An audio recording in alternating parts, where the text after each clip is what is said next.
Everyone, नमस्कार everyone, क्या हाल चाल है दोस्तों। सो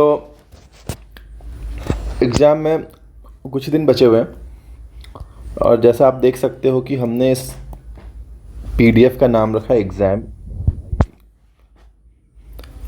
1 या 2 दिन बचा है आपके एग्ज़ाम में जब भी आप ये वीडियो देख रहे होंगे। बहुत बेसिक बातें करने वाले हैं हम। अभी कुछ स्टूडेंट्स होंगे जो बहुत एंग्जाइटी में होंगे, कुछ बच्चे होंगे जो बहुत एक्साइटेड होंगे। ऐसे बच्चे काफ़ी कम होंगे जो काफ़ी ज़्यादा एक्साइटेड होंगे। उनको लगता है, जो फर्स्ट टाइमर्स होंगे मुझे लगता है वो काफ़ी ज़्यादा एक्साइटेड होंगे, पहली बार एग्ज़ाम देने जा रहे होंगे, है ना। और जो बच्चे पुराने हैं जिनका पहला अटेम्प्ट हो चुका है, दूसरा तीसरा या चौथा है, most of them will be in anxiety. उनको समझ में नहीं आ रहा होगा क्या करना है क्या नहीं करना है। पढ़ने बैठते होंगे, पढ़ने का मन नहीं करता होगा।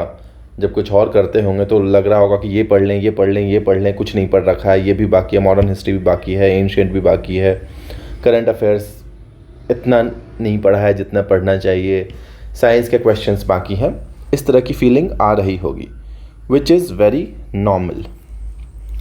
ये वाले बच्चे बहुत नॉर्मल कैटेगरी में हैं, ये होना काफ़ी नॉर्मल है, इसमें कुछ भी एबनॉर्मल नहीं हो रहा है उनके साथ। दिस इज़ यूजुअल, ये हर किसी बच्चे के साथ हो रहा होगा।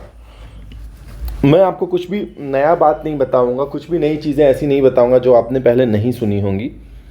Everything will be what you already have heard or done before.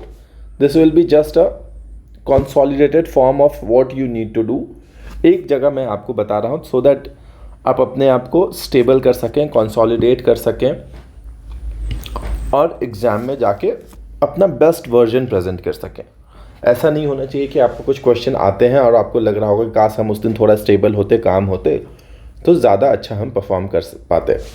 All what we are aiming for is to give our best.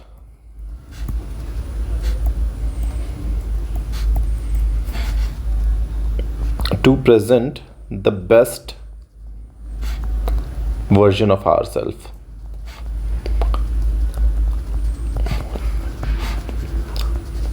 उसके बाद if we are good enough or not for this exam, that will leave to the competition, not to, मतलब हम ये blame नहीं करते कि मैं तो जानता था लेकिन मैं कर नहीं पाया। ये होना काफ़ी दुखद है। हम गुड इनफ हैं या नहीं इस एग्ज़ाम के लिए वो तो टाइम बताएगा, वक्त बताएगा। हमको अभी उस चीज़ पे नहीं डेलिब्रेट करना चाहिए, हमको उस चीज़ के बारे में सोचना भी नहीं चाहिए। सो अभी क्या हो रहा होगा, देखो दोस्त, मोस्ट ऑफ आप जो होंगे ट्रैवल कर रहे होंगे, या तो सेंटर पे पहुंच गए होंगे ऑलरेडी या पहुंचने वाले होंगे, और इस बीच में आप वीडियोस देख रहे होंगे, पीडीएफ्स पढ़ रहे होंगे, किताबें पलट रहे होंगे और आपको लग रहा होगा कि आप पढ़ाई कर रहे हैं, विच इज़ नॉट पढ़ाई डियर। इसको पढ़ाई थोड़ी ना बोलते हैं। बिना कॉपी कलम के पढ़ाई नहीं होता है दोस्त, है ना।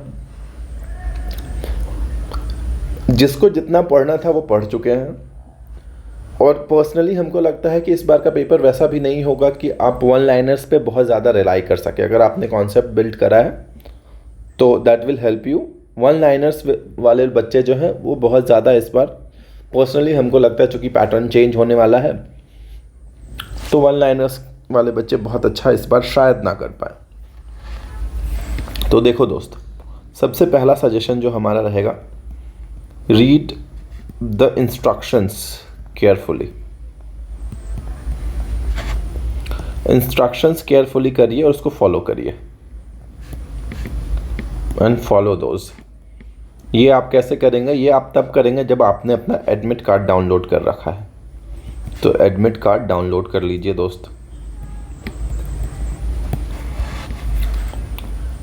अपना एक आई कार्ड तैयार रखिएगा,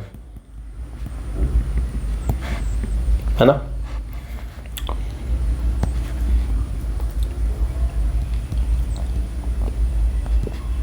पंद्रह मिनट भी इसको अगर आप प्रैक्टिस करेंगे ना, 2 ही दिन तो है, 2 दिन भी 15-15 मिनट का योगा सेशन कर लोगे ना, योगा कर लो, गाना सुन लो, this will help you a lot, this will really help you.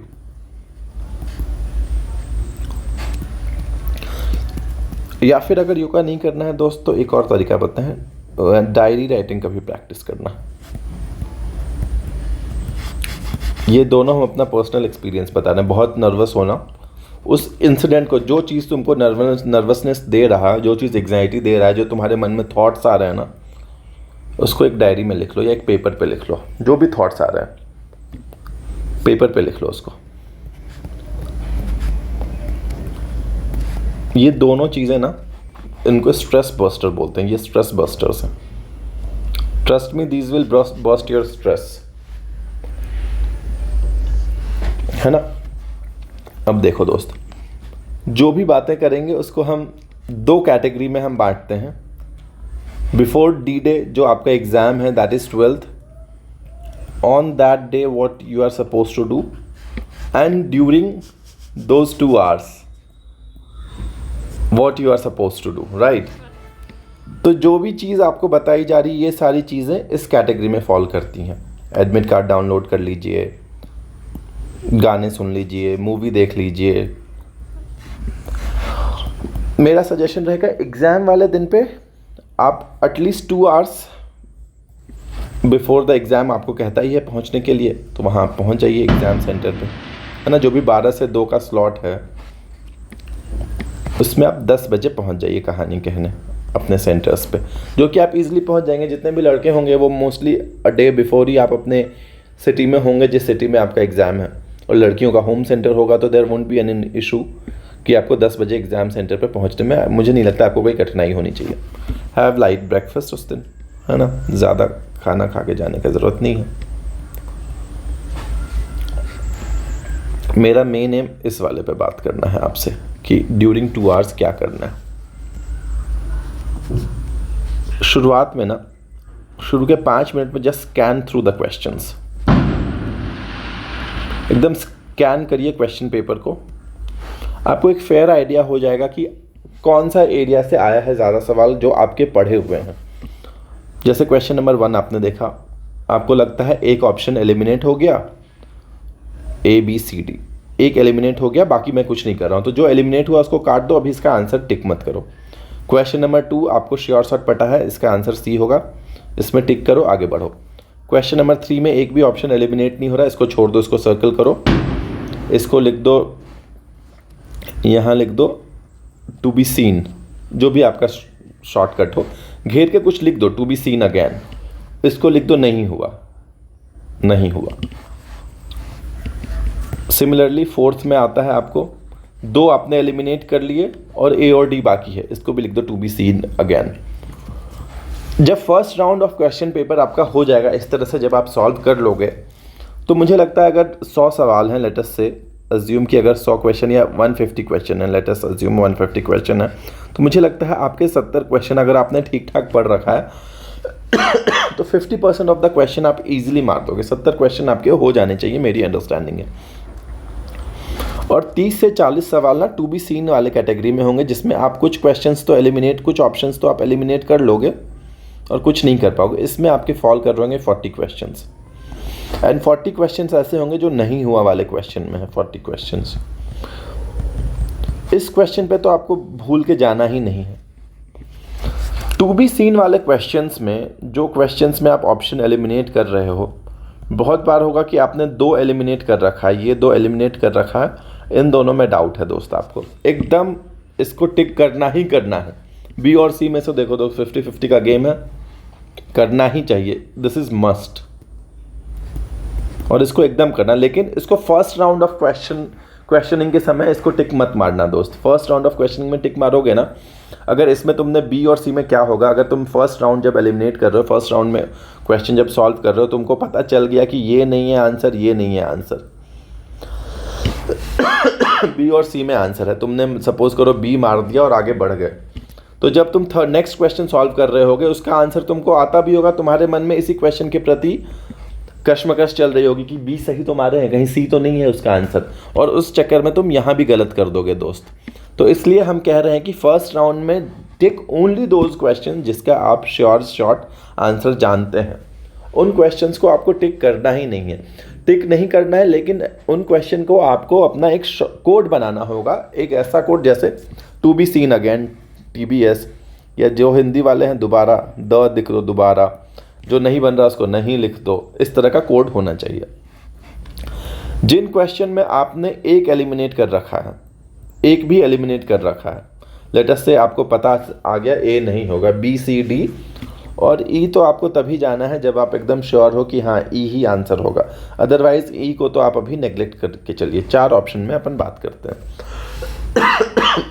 मेरा सजेशन रहेगा इसको भी this also must be done, इसको भी नहीं छोड़ना है, ठीक है। इसमें भी आपको तुक्का लेना है, बी सी डी में से एक ना एक तो मारना है, ई नहीं मारना है, बी सी डी में से एक मारना है। और यहां तक मैं इसको अग्रेसिव नहीं कहता हूं, इसको मैं अग्रेसिव अप्रोच नहीं कहता हूं। This is not called aggressive approach according to me. Reason बताऊंगा क्यों अग्रेसिव अप्रोच नहीं है। ये अप्रोच अगर आप सिविल सर्विसेज के पेपर में करोगे ना तो शायद अग्रेसिव हो, यहां इस वाले एग्जाम में अग्रेसिव नहीं होगा। सिविल सर्विसेज के पेपर में नेगेटिव मार्किंग 33% है ना, 1/3 ऑफ टोटल मार्क्स नेगेटिव है। बट बीपीएससी में 1/4 है, 1/4 of total marks allotted to that question is negative. तो इसलिए दिक्कत क्या है कि यहाँ पे अगर 1 मार्क्स का एग्जाम है तो 0.33 आपका कट जाएगा और यहाँ पे 0.25 कटेगा। अब देखो दोस्त, 4 ऑप्शन हैं, मैथ्स कहता है अगर आपको कुछ नहीं आता है और 4 क्वेश्चन है, आपने रैंडम सेलेक्ट किया, 1 सही होगा 3 गलत होगा, 1 सही और 3 गलत पे भी ना आपको यहाँ 1 मार्क्स मिलेंगे और यहाँ 0.75 कटेगा, मतलब आप फिर भी 0.25 पॉजिटिव में हो। दिस इज बीपीएससी का pattern. Whereas civil services का पैटर्न इज 4 पेपर है, आप रैंडम सेलेक्ट करोगे, 1 सही करोगे 3 गलत करोगे, ठीक है। तो इसका 1/3 1/3 1/3 नेगेटिव 1 हो गया, 1 सही 3 गलत, eventually you come out to 0। इसलिए सिविल सर्विसेज में 1/3 नेगेटिव होता है। मैथ्स के हिसाब से 1/3 ही होना चाहिए आइडियली, बट चूंकि बीपीएससी आपको अभी भी एडवांटेज दे रहा है, अभी भी उसने सिविल सर्विसेज वाला नेगेटिव अप्लाई नहीं करा है, अभी भी अगर आप तुक्का मारते हो तो you are still at some positive. तो मेरे हिसाब से अग्रेसिव अप्रोच तो वो होगी, आपको एक भी नहीं आता फिर भी आप तुक्का मार दो, मैं ऐसा सजेस्ट नहीं करूँगा अभी।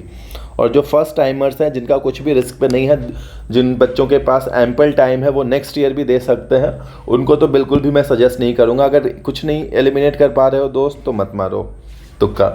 बट जो बच्चे रिस्क लेना चाहते हैं, जिनको लगता है कि नहीं बहुत बार हम दे दिए, ये नेक्स्ट ईयर हम नहीं देना चाहेंगे, या फिर वो अपना हिसाब से देख लो दोस्त, हम तो इन चीज़ों पे सजेस्ट नहीं करेंगे। आपको कुछ अगर पर्सनल सजेशन चाहिए तो हमसे हमको वॉइस नोट बना के भेजिएगा टेलीग्राम पे, हम ज़रूर रिप्लाई करेंगे, है ना। बस ये 3 चीज़ें हम आपसे बात करना चाहते थे। मेजर एम मेरा इस वाले एरिया की तरफ है कि एग्ज़ाम हॉल में पेपर कैसे सॉल्व करना है। आपको पूरे पेपर को आपको 3 बारी में सॉल्व करना है। अगर हम वापस से अपनी चीज़ों को हम एक्सप्लेन कर दें, first round of solving paper वो होगा जिसमें आपको जो आता है सिर्फ उसको टिक कर रहे हैं।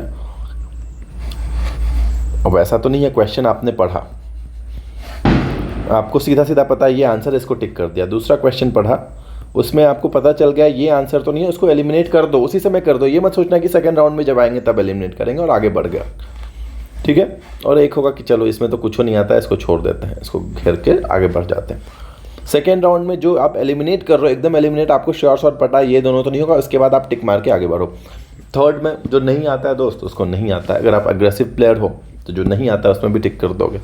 अगर आप एग्रेसिव नहीं हो, आपको लगता है नहीं हम पैसिवली ठीक हैं, हम डिफेंसिवली हम आगे बढ़ना चाहते हैं, तो उन वाले क्वेश्चंस को कुछ टिक नहीं करना है, ठीक है।